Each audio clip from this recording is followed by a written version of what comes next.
Did you know that one of the most important assassinations in history almost failed completely, and the man they killed was actually brought down by his own car seat? It was 1942.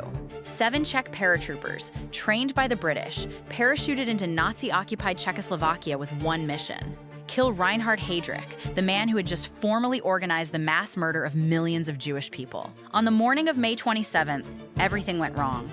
The first attacker pulled the trigger and his Sten gun jammed. The backup threw a grenade, and Heydrich climbed out of his car and chased his attackers on foot. He seemed fine, but he wasn't.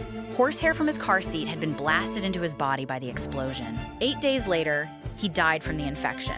The Nazis responded by wiping an entire Czech village called Lidice off the map.